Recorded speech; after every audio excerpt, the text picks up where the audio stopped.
सुखी माणसाचा सदरा. लेखक गिरीश देसाई.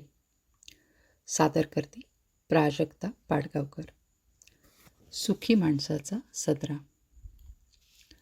गावाबाहेरील भैरोबाच्या पडक्या मंदिरात एक साधू आल्याची बातमी गावात पसरली. गंजलेली घंटा, उडालेले पत्रे, कोनशिलातील रिकामी पंटी, जीर्ण झालेल्या पताका, असं विदीर्ण स्वरूप मंदिराचं झालं होतं.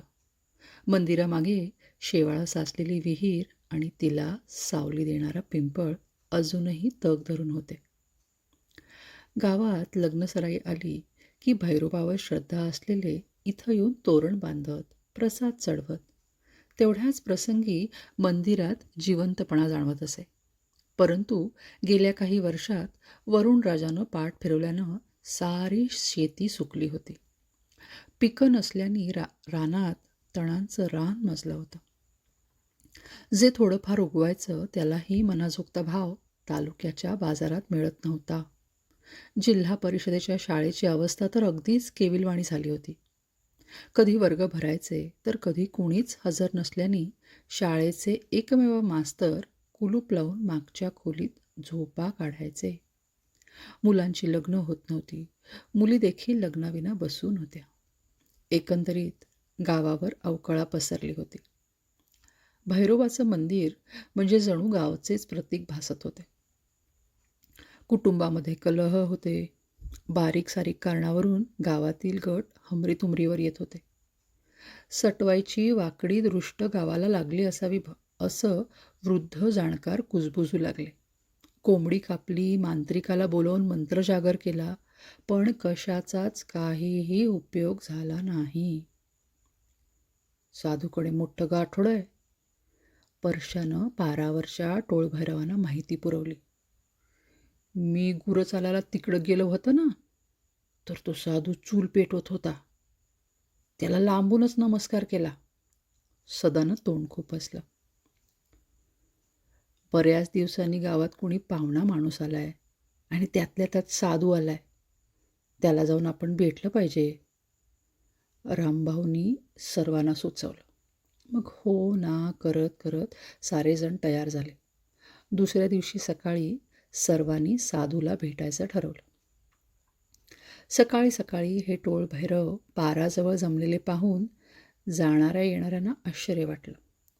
कारण समजताच काही जण त्यांच्या जथ्यात सामील झाले. साधूबाबा एकदम पावरबाज आहेत. ते साईबाबांप्रमाणे अचानक अवतीर्ण झालेत. कधी कधी ते हवेत तरंगतात. अशा अनेक दंतकथांना उधाण आलं. भैरोबाच्या मंदिराच्या पायरीवर साधू महाराज बसलेले होते. कमरेला धोतर नेसून उघड्या बंब शरीरावर एक सोगा होता. गळ्यात रुद्राक्षाची माळ होती. केसांच्या जटा मानेवर रुळत होत्या. वाढलेल्या दाढीतून चेहऱ्यावर स्मितहास्य पसरले होते. देवळात पथारी पसरली होती. एका बाजूला भले मोठे गाठोडे होते. रामराम महाराज. कुठून येणं केलं आपण? रामभाऊनी महाराजांच्या पायावर डोकं टेकवत आदरपूर्वक विचारपूस करायला सुरुवात केली. हरिओम. तो सांगतो तिथे आम्ही जातो, असं म्हणत साधू महाराजांनी आकाशाकडे बोट दाखवलं.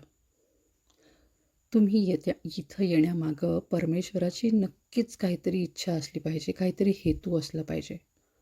आमच्या गावावर दुःखाचं सावट पडलंय, गजाभाऊ पुढे येऊन बोलले. हात जोडून त्यांनी कैफियत मांडली. विधात्याची नक्कीच काहीतरी योजना असावी, म्हणूनच कदाचित मला इथं थांबावं वाटलं. साधू महाराज शून्यात नजर लावून बोलले. गावकऱ्यांनी थोडेफार खाद्यपदार्थ आणि फळं साधू महाराजांच्या पुढ्यात ठेवली. मग गावकऱ्यांनी आपल्या गावावर देवाचा कसा कोप झाला असावा असं सांगत सगळी रडगाणी गायला सुरुवात केली. दुष्काळ, शेतीमालाला भाव न मिळणं, मुलामुलींची लग्न खोळंबून राहणं, सारं काही साधू महाराजांनी सांगितलं. आपली बायको खराट्यांनी आपल्याला कशी मारते हे देखील परशांनी घुसडलं तेव्हा सर्वांनीच त्याला गप्प बसायला सांगितलं. समजली मला तुमची दुःख. हरिओम. असं म्हणत साधू महाराजांनी ध्यानस्थ मुद्रा करून डोळे बंद केले. तोंडातून ते काही मंत्र पुटपुटत होते. सारे गावकरी हात जोडून शांतपणे बसून राहिले. साधू महाराजांनी काही वेळाने डोळे उघडले. हे नक्कीच काहीतरी उपाय सांगतील अशी गावकऱ्यांची खात्री झाली. साधू महाराजांनी बरोबर आणलेले ते भले मोठे गाठोडे उघडले. त्यात पांढरे शुभ्र सदरे होते. म्हणजे हे साधू नसून कपडे विक्रेते तर नाही ना, असा भाव गावकऱ्यांच्या डोळ्यात उमटला. परंतु लवकरच त्यांचा गैरसमज दूर झाला. एक सदरा घेऊन साधू महाराज धीर गंभीर आवाजात बोलू लागले. हे सदरे साधेसुधे नसून त्यात खूप मोठी शक्ती आहे. हे मिळवण्यासाठी खूप भाग्य असावं लागतं. तुमची दुःख ऐकली तेव्हा हा सदरा ह्यावर उत्तम उपाय ठरू शकेल. सदरा कसा आमची दुःख दूर करणार? सदा पटकन बोलून गेला. सदरा कशी दुःख दूर करणार हे महत्त्वाचं नाही, तर तुम्ही काय करायचं हे तुमच्यासाठी जास्त महत्त्वाचं आहे. साधू महाराजांनी त्याला तत्काळ फटकारलं. महाराज, तुम्ही जे काय सांगाल ते करायला आम्ही तयार आहोत, सर्वांनी एका आवाजात उत्तर दिलं. नीट लक्ष देऊन ऐका. हा सदरा जो कोणी घालेल तो सदैव सुखी राहील. सारी दुःखे संकटे त्याच्या आयुष्यातून नाहीशी होतील. कुठलेही अडथळे त्याच्या वाटेत येणार नाहीत. सर्व कामे सहजासहजी विनासायास पार पडतील. आयुष्यात सुखच सुख नांदू लागेल. साधू महाराजांचे हे बोल ऐकून सारे जण सुखावले. परंतु हे वाक्य त्यांनी उच्चारताच सर्वांच्या पोटात खड्डा पडला. परंतु काय महाराज, काही अवघड अटी आहेत का? सर्वांच्या वतीनं रामभाऊ काळजीच्या स्वरात बोलले. तसं काही विशेष नाही, परंतु एक अट आहे. तुम्ही का एकदा हा सदरा घातलात तर इतर कोणताही सदरा घालू शकणार नाही. रात्री झोपताना आंघोळीच्या वेळी सदरा काढून ठेवू शकता. मात्र एकदा का तुम्ही सदरा बदलला तर तुम्हाला याचा फायदा होणार नाही. काही कारणास्तव तुम्हाला हा नको असेल तेव्हा परत आणून द्या. खरं तर ही अट अगदी क्षुल्लक होती. आत्ताची दुःख दूर होऊन सुखाचे दिवस येणार असतील तर हा सदरा आयुष्यभर घालण्याची सर्वांची तयारी होती. साधू महाराजांची अट सर्वांना मान्य होती. प्रत्येकाने एक एक सदरा साधू महाराजांकडून घेतला. आपला सदरा काढून लगेचच परिधान केला. साधू महाराजांनी सर्वांचे सदरे एका गाठोड्यात बांधून ठेवले. आश्चर्य म्हणजे प्रत्येकाला त्यांनी निवडलेला सदरा व्यवस्थित मापात बसला. सर्वांनी साधू महाराजांचे आभार मानले. त्यांच्या पायावर प्रत्येकानं डोकं ठेवलं. तथास्तु असं म्हणत साधू महाराज ध्यानाला बसले. सारे गावकरी गावाकडे परतले. सदऱ्याची बातमी गावभर पसरायला वेळ लागला नाही. मग उरली सुरली मंडळी आहे ते काम टाकून माळ्यावरच्या मंदिराकडे गेले. साधू महाराजांनी प्रत्येकाला सदरा दिला. साधू महाराजांकडे एवढे सदरे आले कुठून असावे असा प्रश्न काहींना पडला. पण आपल्याला काय करायचं आहे असं म्हणून जो तो अच्छे दिनची स्वप्न चघळत गावात परतला. आता गावात चैतन्याचं वातावरण खेळू लागलं. 1-2 दिवस गेले आणि सदरा आपली करामत दाखवू लागला. आकाशातले ढग पुढे न जाता गावच्या क्षेत्रानात मोकळे होऊ लागले. तहानलेल्या धरणीची क्षुधा शांती झाली. पिकं तरारून आली. जे जे पेरलं जाईल ते ते उगवत होतं. विहिरी पाण्याने तुडुंब भरल्या. पिकाचा दर्जा हा अत्युत्तम असल्यानं पिकाला बाजारात चांगला भाव मिळू लागला. गावातल्या प्रत्येकाकडे भरपूर पैसा खेळू लागला. सर्वांनी मिळून गावच्या शाळेची चांगली डागडुजी केली. पटावरची संख्या वाढली.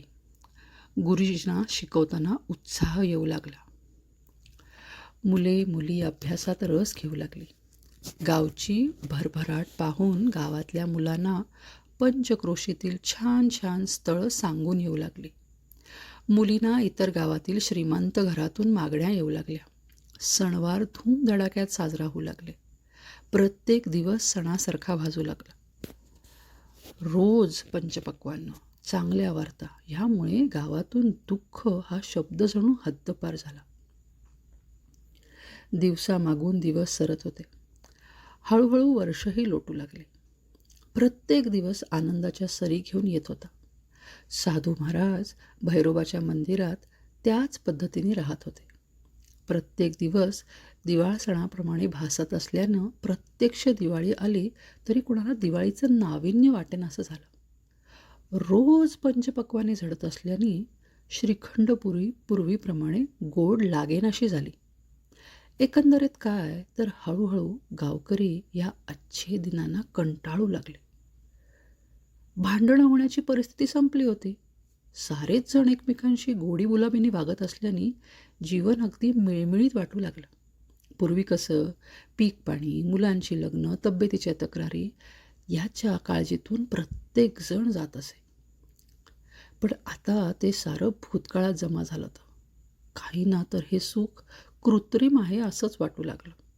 ह्यात आपलं काहीच कर्तृत्व नसून ही सारी त्या सदऱ्याची कमाल आहे. ह्या जाणीवेनी अनेकांना वैषम्य वाटू लागलं. जगण्यातला जिवंतपणा लोप पावून ते यंत्रवत झाले आहे असं सर्वांना वाटू लागलं. सदरा वापरणं बंद करावं तर परत त्या दुःखमय दिवसांच्या आठवणी जाग्या व्हायच्या. मग घाबरून तो विचार सोडून दिला जाऊ लागला. हळूहळू गावकरी ह्या कोंडमाऱ्याची कुजबूज करू लागले. मग संवाद घडू लागले. सरते शेवटी कुठल्याही बंधनात न राहता देवानं जे नशिबी लिहिलं आहे ते नैसर्गिकपणे जगणंच योग्य हे सर्वांना उमगलं. साधू महाराज, आम्ही गावकऱ्यांनी तुमचे सदरे परत करण्याचा निर्णय घेतला आहे. कृपया त्याचा स्वीकार करावा. एवढं बोलून रामभाऊनी आपला सदरा काढला. त्यांचं अनुकरण सर्वांनी केलं. त्यांनी सर्व सदरे साधू महाराजांच्या पुढ्यात ठेवले. हे पाहून साधू महाराज 7 मजली हसले. हा हा हा, तुम्ही मला निराश केलं नाही याचा मला आनंद आहे. हे आज न उद्या होणार होतेच याची मला खात्री होती. त्यांच्या ह्या वाक्यावर सारे स्तंभित झाले. साधू महाराजांनी सारे सदरे परत गाठोड्यात बांधले. दुसऱ्या गाठोड्यातील गावकऱ्यांचे मूळ सदरे त्यांनी ज्याला त्याला परत केले. आता माझं काम झालं. उद्या पहाटे मी पुढील प्रवासास प्रस्थान करेन असं त्यांनी गावकऱ्यांना सांगितलं. माणसाला सुखाची किंमत तेव्हाच समजते जेव्हा तो दुःखाचे घण सोसतो. ज्यानं संकट झेलली नाहीत त्याला मिळालेल्या आयत्या फळाची किंमत कधीच समजणार नाही.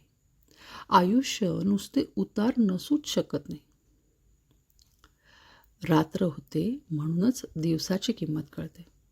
सुख आणि दुःख ह्या नाण्याच्या 2 बाजू आहेत. एक लक्षात ठेवा, सुख आणि दुःख ह्यापैकी काहीही कायमस्वरूपी राहू शकत नाही. आयुष्यात तेव्हाच गंमत असते जेव्हा उद्या काय होणार हे माहीत नसतं. कष्टाने मिळवलेली भाकरी ही आयत्या श्रीखंडपुरीपेक्षा कैक पटीने गोड लागते. माझी खात्री आहे की यापुढे तुम्हाला जे सुख मिळेल ते जास्ती आनंद देऊन जाईल. साधूला आजवर कुणी सदऱ्यात बघितलं नव्हतं हे आज सर्वांना प्रकर्षाने जाणवलं. साधू महाराजांचा आशीर्वाद घेऊन गावकरी शांतपणे गावाकडे निघाले. आता कदाचित अवकर्षण होईल.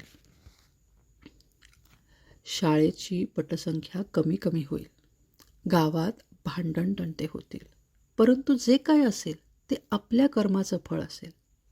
त्या रात्री आकाशात लख्ख चांदणं पसरलं होतं. उद्या उजाडल्यानंतर काय काय गोष्टींना सामोरं जावं लागेल याची कल्पना सर्वांना होती. तरीही जो तो प्रसन्न चित्तानं झोपी गेला.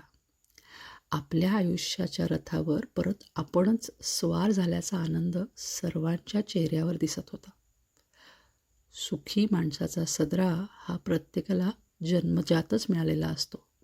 सुखाची व्याख्या मात्र प्रत्येकाची वेगळी वेगळी असू शकते.